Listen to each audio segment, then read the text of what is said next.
Hello economics students, in this video we're looking at the stance of budgetary policy and whether it's an expansionary or contractionary stance. Now the first thing I want to do is share a little analogy. Hopefully this helps. If it doesn't, just completely ignore it, because the way I think about the stance of budgetary policy is a bit like the stance of a surfer or a skater, and I used to be both back in the day. It hurts too much now, I'm getting too old. But your stance on the board will determine where you're going. So you use your left foot and your right foot and your weight to determine where you go along the wave or where you go on the concrete or the ramp. It's the same with the stance of the government's budget. It's just that it signals the intention in terms of the economy. So where the government is trying to take the economy using its stance with budgetary policy. So another way to think about it, if that didn't help, is remember that the budget is just a tool that the government can use to impact the level of aggregate demand.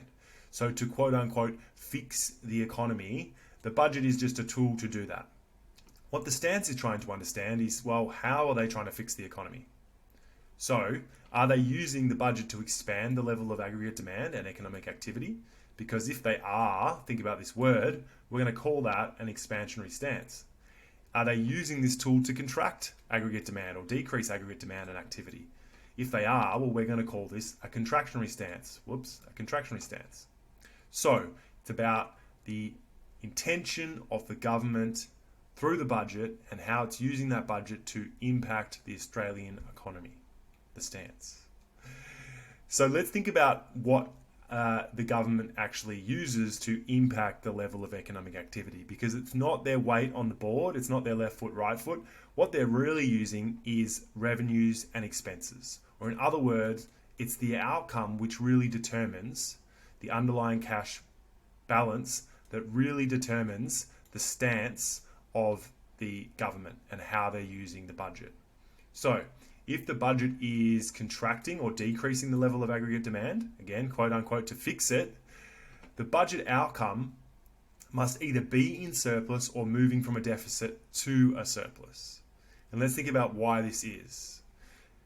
If the government is trying to use the budget to slow down economic activity, they're getting that, Jim Chalmers is getting that spanner out and he's like, whoa, we've got to slow this thing down. Well, the budget is going to have an increase in revenues. So there's an increase in money coming out of the economy or out of the circular flow model.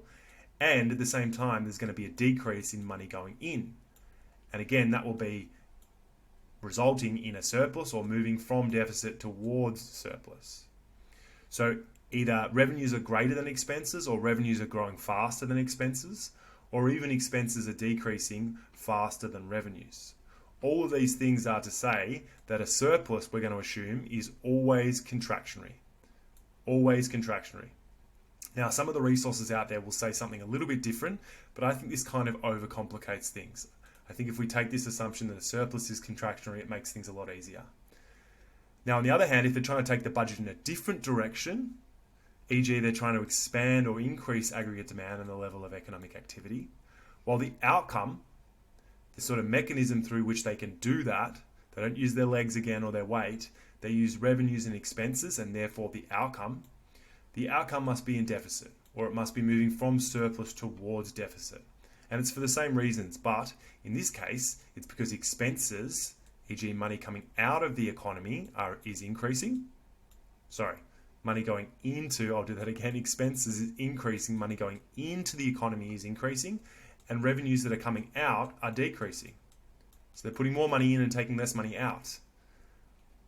Now, for that reason, a deficit is always going to be expansionary, or moving from surplus to deficit is always going to be expansionary. Now, I know this is a little slight assumption, but really it's the stances over time that are important.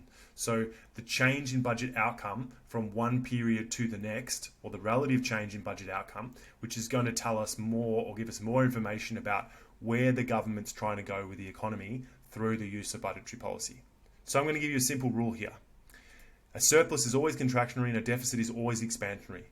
But when we're looking at stances over time, we're going to add two extra words. If the budget is moving towards a balanced outcome, e.g. from surplus to deficit, from surplus to balance or from deficit to balance, we're going to add the word less. And if it's moving away from balanced, e.g. an increase in deficit or an increase in surplus, we're going to add the word more. So let's look at this on hopefully something that makes this simple.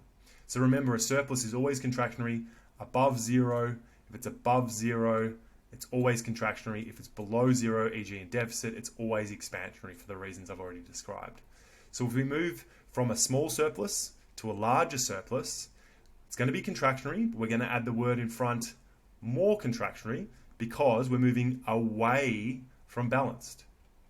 If we had then a decrease in the size of the surplus, moving back towards balanced, still contractionary, we're just going to add the word in front, less. So more contractionary, less contractionary. Now let's imagine that we were in a deficit and the deficit got larger. Well, we know that deficits are expansionary. We're just going to add the word more because we're moving away from balanced. And if the deficit got smaller, it's still expansionary. It's just we're moving back towards this balanced outcome. So it's going to be less expansionary. So here's the summary that you can read. The only confusing thing is, remember that if we go from deficit to surplus, we can call that contractionary. And if we go from surplus to deficit, we can call that expansionary. Sometimes these will have other ways of describing it, but I'm just trying to keep it simple for you. One more thing, a little extension, because you will come across this a lot in your reading. Technically speaking, the budget stance is really only determined by the structural component of the budget. So the structural revenues and the structural expenses. Now, I absolutely don't think you need to know this for VCE Economics. There are lots of smart people out there who struggle to calculate this, let alone expecting a VCE student to do this. But you may come across it in your reading, so just be aware that technically speaking, it's just that we're just measuring the structural component of the budget when we're looking at the stance. So the way that you would do that is you'd remove cyclical changes in the budget or remove the automatic stabilizers. But you definitely don't need to know that. All right, sorry for the long video. I hope that helped you understand stances. If you've got any questions, let me know, and bye for now.